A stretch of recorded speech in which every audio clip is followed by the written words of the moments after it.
Morning, Louise. Good morning, Mike. How are you? I have coffee again. Yesterday was Yes. yesterday was quite the day. Wasn't it Quite the day. just quite Quite the the day. day? Oh my God. I know. It has its ups and downs, doesn't it? That's for It sure. does. We'll rattle through all of these films that we saw yesterday. We won't spoil any. We'll just give No, some no spoilers. little brief thoughts on all of them. Why don't we start with the good? Let's start with The Columnist, which was the first film of the day yesterday.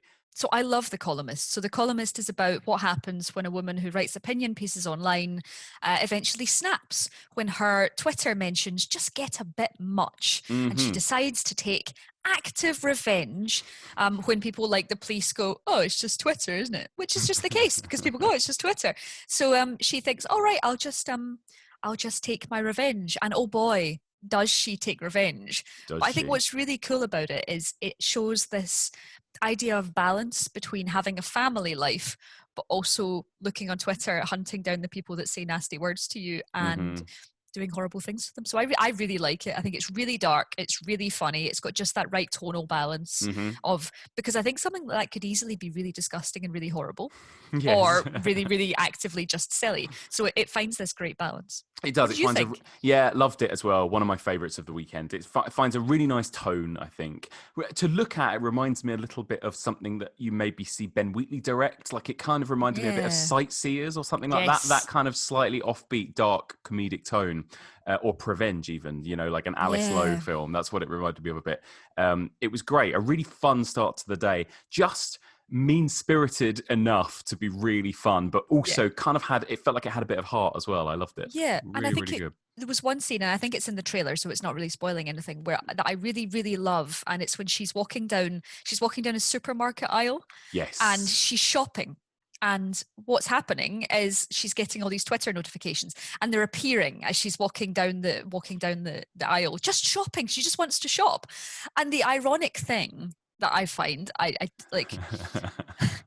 I tweeted about The Columnist yesterday. I said it was great. I said it was really good. And I was then retweeted by a very high profile account. Yes, you were. I was retweeted by a very high profile account.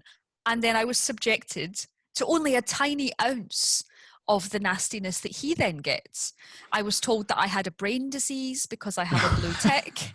And the thing is, the irony of these responses and retweets It's coming perfect, isn't about it? this movie, but it was just perfect. It was just like, this movie is, and then, what would happen if I watched a movie about someone who took revenge on their Twitter trolls and then I decided to take revenge on my Twitter trolls? That would be the movie that we should watch, right? So funny. I love But it. yeah, That's it was just very ironic, very, classic. very ironic. So it's If the, it's very, yeah, cutting. yes, I was going to say, if there's ever an argument that that film is very relevant to now, Yes. there it is. That's Yep. so funny. That's So it right so there. there you go. That's The Columnist. I think that's going to pop up on streaming at some point as well. I've got a feeling that is going to be getting a release, so people will be I able to track it down. Yeah, I had a few people ask yesterday and I didn't know, so that'll be really good because it's always frustrating when it's a really, really good thing Yeah. and we want it to come out so that people can see it on Netflix or Prime or Exactly, wherever. exactly. Okay, at the same time as The Columnist, you could have also chosen to watch The Honeymoon Phase. Um, Interesting, The Honeymoon Phase. So this was a kind of, it looked from the trailer, and I suppose it was a kind of Black Mirror-esque sort of Yes. high concept sci-fi thriller-ish kind of thing about a married, well, actually they're not married, they're two young lovers who lie about being married so that they can enter a social experiment, right? And Yes. they enter this room and they essentially are watched 24/7 as a young, supposedly just married couple who are in their honeymoon phase where it's all about sex and happiness and enjoying yourself and excitement. And then they kind of go across this sort of 30-day scientific experiment, and it's almost like a little microcosm, I guess, of an entire marriage sort of breaking down, Yeah. magnified, isn't it? But of course, there's sort of more horrific, disturbing psychological science fiction stuff at play as well, I suppose. Yes. Kind of an interesting idea. How did they pull it off?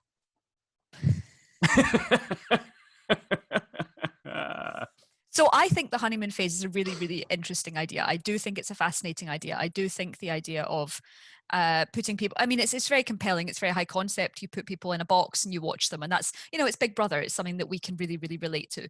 What I didn't like about it was I didn't think that the couple had any chemistry whatsoever. I thought it was really weird.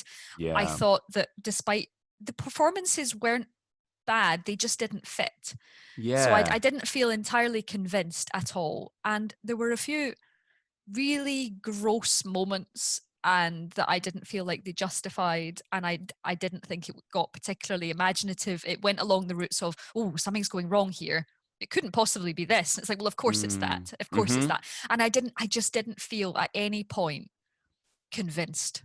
I think that's the problem I had. I didn't believe it. I think that it rushed, and we talked about this as well, didn't it? It's like it had to hit certain story beats where everything had to accelerate and become really horrific way too quickly or way too suddenly, or maybe it was to do with the performances, but suddenly I was like, none of this makes any sense. Why would they suddenly be at each other's throats like this, or whatever it might be? You know, like, none of it felt organic or like it was really happening. I think for a film like that, with two people in a room being watched for the whole film, you have to believe in those characters and those people, don't you? And it just didn't convince either of us, did it, by the sounds of it? Yeah, I think we said that I was like, it feels like there's bits missing sometimes with these films. It feels like there's entire sequences cut. And because you know what that genre does, you feel like you can kind of fill in the gaps. Yes. Then in order to, and I think I used the example of a roller coaster, you know, you need to need to have flat bits before you go up and down again. You got to roll with it. And I think the problem is that I feel like we've watched 56 minutes of Rob Savage's Host, which does it so effortlessly. It does fake outs, it introduces things, it takes you up and down, and then it relentlessly takes you down. And that's perfect. And I have a real problem with that being so perfect, because it means everything after it, even if it's got 90 minutes to do it, if it misses bits or chunks or sections, I just don't feel it's possible. It's hard. I get it. It's really hard, but I didn't feel like that convinced. Yeah, I agree. And actually, another film that I would recommend to people instead is a film called Vivarium. You've seen Vivarium, haven't you? Which is actually wonderful. It stars Jesse Eisenberg and Imogen Poots. Imogen Poots, yeah, and it's a similar sort of thing. This couple in this strange, weird sci-fi world of living in kind of suburban hell, and again, it's like a little microcosm of a marriage and a family, isn't it? In a really told in a really horrific way, and that somehow feels so much more gradual and so much more natural and organic, even though it's really weird. That you kind of are totally invested and in the horror, aren't you? I think, the expectations of motherhood there as well. That the honeymoon phase almost suggests that, you know, the idea that you will not have control over your own body. If someone wants to impregnate you, you will have no choice, and this is you. And I think Vivarium did a very interesting thing where it was a case of, here's what your life's going to be, deal with it. In a really horrific way. But yes, I would definitely recommend Vivarium. It's horrible. So good. So very horrible, yeah. So next up, I saw this. This was a documentary called The Horror Crowd, which played yesterday afternoon. You didn't get a chance to see this one yet, did you, I haven't Louise? managed to watch it, no. It's actually quite fun. I will say that just very quickly. I mean, I think I'm a sucker for a horror documentary. I love a horror documentary, and this one has some great guests. It's got people like Lynn Shay, Darren Lynn Boosman. It's got Ryan Turek. It's got Axel Carolyn. It's got some really interesting kind of fun people in it. I would say that the documentary itself isn't as well made as I would have liked it to be, and I guess it just again feels a bit like somebody didn't really kind of put a lot of thought into the structure of the documentary and what story he wanted to tell. It was a bit more like, here's a bunch of really cool people that I got to chat to, just sort of cut together, which is a shame, because actually there are some really cool people here. I think there was quite a lot of potential, but actually it's not bad. Like I have a bit of a soft spot for all horror documentaries. I love Lynn Shay. Oh, and I love Lynn Shay. So yeah, like that element of it is really fun. And, you know, it also just sort of, it's about horror crowds. It's about how, what a community horror can build. And there are some cool, like fun, sweet moments when people showing off, you know, their merchandise and their t-shirts and their, you know, it's all about what it is to be a horror fan, I suppose. And then being a horror filmmaker. So it's sweet. It's like, it's perfectly enjoyable and watchable. I don't think there'll be much in it that will blow your mind that you haven't already seen in millions of other horror documentaries. That's the thing. It kind of repeats a lot of the same interview beats that we've seen before. But it was, yeah, again, if you're into a good horror doc, then it's worth a watch, definitely. But that was clashing at the same time with another film called Playhouse. Where do we start with Playhouse, Louise? I think before we maybe say anything about any of the rest of the films, horror, talking about the sweetness of horror crowds, like, I think we've seen a few films, and we're about to talk about a few films that we don't entirely love. Yeah. But we love the genre, and there are lots of exciting things to come today. I think it's important to balance that there's a few films now that we really don't like, and I think that's part of what it is to be a horror fan, is not like some things and like others. So I'm prefacing that with that, because I love the fact that we've all been watching horror movies together, and it's the best thing. And I love watching horror films with people, whether it's online or in a room with. And I think that's why sometimes it's hard for us to say, well, Playhouse was a very interesting idea, but I'm not entirely sure it managed to hit. And it was, if you missed it, if you were watching the other film at the time, Playhouse is about a man and his daughter who moved to a Scottish castle. And he is a theatre writer. He's very creative. He wants to create immersive experiences, but they've arrived in a castle that has a history. And their story ends up kind of interweaving with a couple who live quite close by, who are locals and know about the history of the castle. And what then happens is the castle kind of shows its darker side, shall we say? Yes, exactly. And, this has a few things that I really liked about it. And one thing was that sense of location. I did think that the castle itself was an incredible place to have shot a film. Yeah. And it has that kind of misty, eerie kind of vibe outside, even the kind of Scottish landscapes and everything. Moody seas. Yeah, moody seas. It kind of really built an atmosphere in that first sort of 10, 15 minutes where I thought, oh, this is going to be really something. But unfortunately, the story itself was just a bit all over the place, wasn't it, I think? And it felt a little bit more like we were watching a kind of soap opera melodrama for so much of it. I think I just really, really wanted it to be a bit more creepy and scary and horror. And it really didn't feel like a horror for the bulk of it until it was then too late. It's like you were talking about before with kind of getting that right pacing, getting those rises and falls. Again, this film just kind of felt a bit structurally all off, didn't it, as well, I think? Yeah, there was also a sort of subplot of these two characters who live nearby, and she was a teacher, and part of them wanted to leave to go to Glasgow to have a life in a city, but part of her was sort of fastened to this castle. But it was all kind of hinted at instead of really. I would have wanted, if I was going all in on that story, I'd have wanted more. And the nice thing I will say about it, sometimes I feel quite sensitive about Scottish accents on film, because I'll just feel like, oh gosh, everyone's just doing a Scottish accent. They were great. It was they were great, but it was just the fact that I didn't feel at any point really like I connected. And then regardless of there being then that sort of CG finale, I never really felt like I was part of it. I wonder if it was just a bit too overambitious almost, because it's like you could have told a really simple, scary ghost story in that castle. Like, I don't care about all this other stuff about the play acting, about the the relationships, the couple living opposite, and how they relate, and the friends that come over, and all of the various elements to this film. Just strip it back to like a family living in that castle that has a history, and give me some like real good creepy atmosphere, And it was shot beautifully. There was a scene at a table, and it looked almost, as you were saying, it looked quite theatrical, this table that they were sitting at, and it was all candelabras and candles. And I wondered if it was like Wolf Hall, which was shot entirely with candles, which made it an absolute nightmare, because most of the time there's obviously set lights and stuff. So it did look beautiful. It did. I just wanted a little bit more, quite a lot more actually. Yeah, me too. So there you go. That was Playhouse. Then we moved into this sort of evening slot where we had two films playing at the same time, Blind and They're Outside. Which one should we start with, Louise? Should we start with Blind?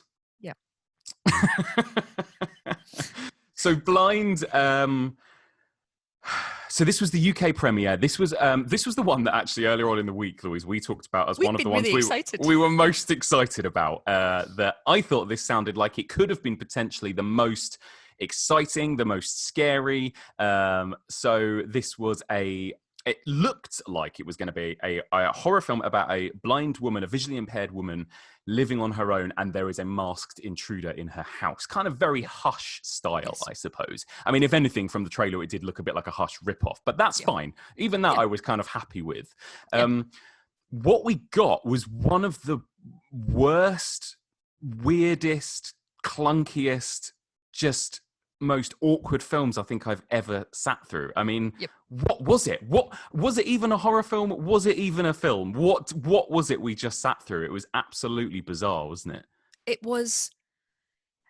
Oh, wow. So I think the first thing we need to do is we need to dismiss any comparisons with Hush, because Hush is a wonderful film from Mike Flanagan that everyone should watch. In fact, if you haven't seen Hush, go watch Hush. Go watch Hush. Right now. Hush. You don't need to hear us ranting about this. No. But Blind misfired on so many ways. And I think the problem with Blind is if you look at the trailer, it's very, very stylish. It looks very, very expensive. It's very, as I hit my microphone, it's very LA. It's very dreamy views across downtown LA from the Hollywood Hills, because it's this woman who has lost her sight through a botched laser eye surgery. So she's previously a celebrity that was on television, and now she has lost her sight, and she's decided that she's now lost her world because she's lost her sight, and everything is awful. And obviously that is a traumatic, horrible experience. And she is then stalked from outside by a slasher villain called Pretty Boy, who wears a doll-like mask. But instead, what we see is this weird, her going to meetings to speak to other people, and while that's happening, we're seeing scenes of a location we don't even know, which is full of fairy lights, and this Pretty Boy guy dreaming of dancing with her because he's clearly in love with her. And then there's some weird him stalking her in her house while she sits eating sushi with the lights off. And it's just, her performance wasn't great, and I felt quite icky about the whole thing. I didn't feel like it was very positive, as you were saying yesterday. No, there was something about it that felt very icky, almost I think it just felt very patronizing. Like the first 40 minutes of the film, like I was texting my friend Adam, and he asked me, he said, do you know whether any of the actors involved in this or any of the artists are in any way kind of visually impaired or anything like that? I said, they're not. And that's fine, but I think if you're telling this story, and they spend so long in the first half of this story talking about how this woman's life is over and she's going, she's done. Because she's done. And I don't know, somehow there's something about that felt very patronizing and uncomfortable, considering that no one involved in making this was visually impaired, and they really kind of hammered in the melodrama. The worst part about this film was how po-faced and kind of serious it was trying to be as well. Totally. I think there wasn't a hint of anything. The kind of awkward exchanges between characters with this kind of soapy piano music in the background. I really felt like I was watching a Tommy Wiseau film. Like it was that level of bad, I think, especially in the first half. So uncomfortable and so awkward and stilted. And you're right, like it's going for this almost dreamlike quality at times. Yeah. Random scenes when people are just like swaying and dancing, or there is literally, right, a kind of, and I left the house at this point, so I didn't finish it, but I believe there is literally a 5-minute long like monologue at the end where the main actress is just talking. It's longer than 5 minutes. Yeah. It's one of the worst scenes I think I've ever seen. It is. She's in the house, and because she's not been able to she felt like she hasn't been able to connect with someone, but she has connected with this man who can't speak, and he speaks via his phone. And she eventually calls him for help, and she asks him to the house. And I'm not going to spoil what happens, but she sits with who she thinks is him, basically. Yes, right, yeah. And decides to profess all of her feelings.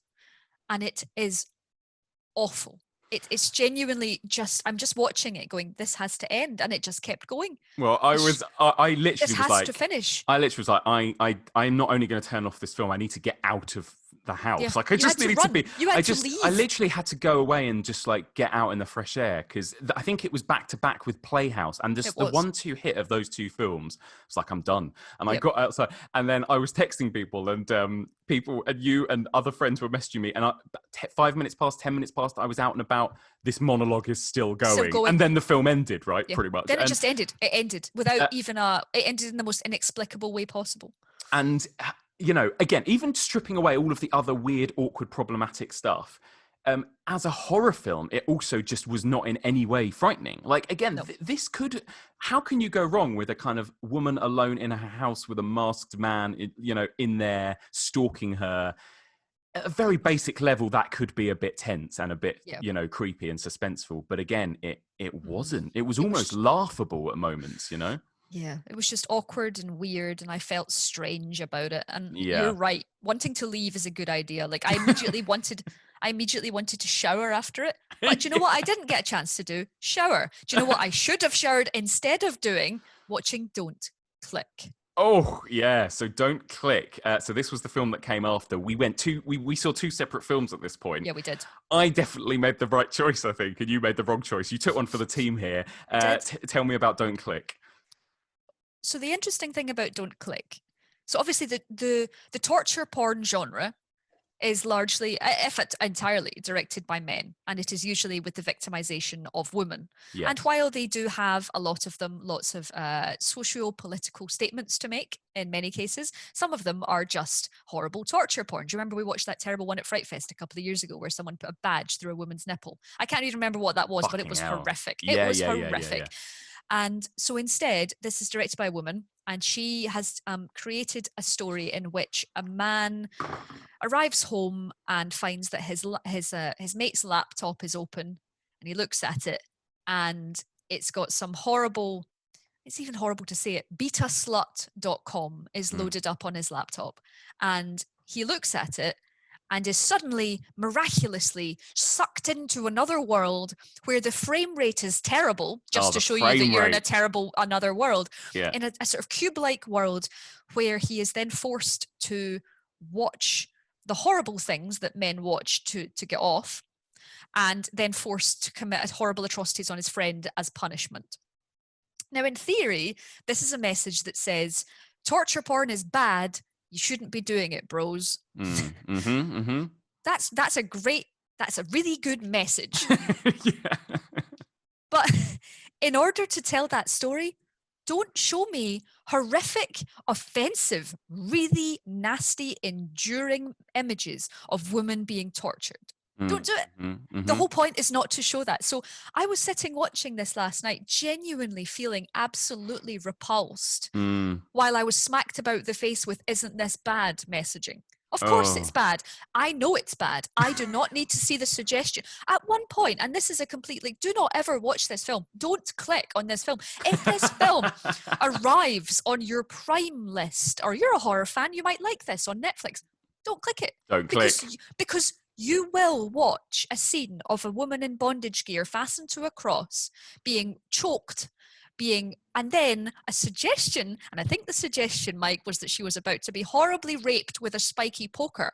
So don't do that. Don't click. There is nothing. And I think the revenge, I know we're going on a bit, revenge films have to have a balance. Revenge films, and I was talking to Jamie Graham about it, friend of the pod, and revenge films have to have a balance, and the revenge has to cancel out the act in the first place, which actually only Coralie Farger's rape revenge film Revenge has managed to do in a good way, because she looked at it with a woman's eye. There is no excuse for the nastiness of this film to try and objectively justify the nastiness of violence in horror films. That's not how you do it. This film, if people say, oh, you like horror films, you like horrible people dying, it's like, no, I don't. And I don't want to watch that anymore. I don't want to watch women be tortured or spiked or choked. I don't want to see that anymore wrapped in a morality tale. So fuck, don't click. Well, there are films that get this right, that just get it like just on the line of like, we see why you're showing us these images, you have a point to make, and Martyrs does it, and like you say, Revenge does it. There are films that get it right, but there are so many that you kind of feel like they're saying, oh, I've got a message, this is really bad, but actually let's all sit and watch and eat popcorn and watch women get tortured for an hour and a half, and it's like, really, did you have a point to make there? Or sad times. So there you go. But you watch something better. Yes, possibly. Yeah, this will anger you, Louise, because possibly my favourite film I've watched of the whole weekend, actually, that clashed with it, that was on at the same time as it. So this was an anthology horror film called Dark Place. 75 minutes, 5 stories. Lovely. I was like, absolutely, this is what I want to watch for the last film Damn of the you. night. Just actually, interestingly, a lot of the stuff that you said don't click got wrong, this film got right. And it is interestingly, this was one of the first horror films I've seen that has an almost entirely Australian Aboriginal sort of indigenous cast, and it's a really interesting. It's 5 little indigenous tales. They're almost like sort of folk tales, and they are fun 5 to 10 minutes like little horror stories that are very much situated in genre, but you know that all of them have a really interesting subtext to them as well. All of them are saying something social, political, but they're not, they're not hitting you over the head with that or being very worthy about it. They're actually also fun genre pieces as well. And it does start with a really nasty one about a group of women that have kind of been abducted in this kind of sex trafficking kind of world. And at the beginning, I thought, oh, fucking hell, this is going to be another really heavy, really difficult. But it isn't. And I think, again, you just feel like the way that they filmed that, the sense of character that we got from these women, and the way that the story pans out across that sort of 10, 15 minutes, it felt like it had a point. It felt worth it. It was dramatically exciting. It was engaging. And all of the stories that followed were like that. They all were really interesting in different ways. Some of them were very low key, and some of them were a lot more schlocky, but it was a good mix. And yeah, I felt like all of them had an interesting point to make that made me think as well, and made me think, I kind of almost want to watch that again and kind of think a bit more about that story that I just watched as well. Really good performances as well, and just really interesting to just see some different faces on screen in a horror film as well. Essential faces, right? Yeah. Essential faces. And it was when you realize that you haven't seen so many faces, you realize how blinkered and blinded our entire genre can be, and Totally. is largely because of the type of, it needs to be, things need to change that way, so we don't feel like we have to go, oh, there's this really interesting one piece. It's like, that should be cinema. Yeah, exactly. Cinema should dictate the human experience in all its ways, and we need to work on that. Yeah, and there were just some lovely parallels, I guess, the kind of genre thrills with the kind of meaty context. And they're all directed by different people. The one thing I will say is that, weirdly, the first 4 feel so much of a piece. You could almost think that they were all written and directed by the same person. They look and feel the same, and they really kind of follow a sort of pattern, but a good one. The 5th one really does stick out like a sore thumb. It's suddenly like we're in the 5th one is almost like we're in The Evil Dead, and it's really wacky and cartoony and almost slapstick and a lot more schlocky, but it is still really fun. But initially I was like, I don't know about this. I don't know if it fits. But, I've spoken to a few friends and they were like, oh, that was by far my favorite one of the 5. And it was a really fun way to end the film. Yeah. And again, it is kind of jarring, but also it fits within the theme of the story, because the first 4 are very much stories that are being told about women and indigenous women. The 5th story is a story about white settlers, and all of a sudden the tone has switched, and it's kind of making a bit of a mockery of these characters, to the point where it goes a bit camp and cartoony. But even that, I kind of thought, I see what you're doing here. There is even a point to this, and it's almost like it's tracing a little history. Really interesting, really fun, really engaging. Great. A great end to the day, and I really needed it after Blind. So there you go. I've talked about that for longer than I anticipated, but it's really worth a watch. Okay, that's really one thing we haven't talked about, Mike. I've realized I made you skip. Oh, They're Outside. Very quickly then, let's do They're Outside. I didn't get a chance to see this one. What are your thoughts, Louise, on They're Outside? I don't know if I can squeeze my temples anymore. Look at your face. You look gleeful. You look absolutely gleeful. I quite like hearing you get angry about films. I don't like They're Outside. No. They're Outside is a found footage film about a man who goes, he's famous, apparently. He's a famous psychologist who puts YouTube videos up about helping people with their problems. And he goes into the woods to cure someone of agoraphobia. Right. But the reason that she is agoraphobic is not because she's agoraphobic, it's because they're outside. So Right. Yeah. Okay.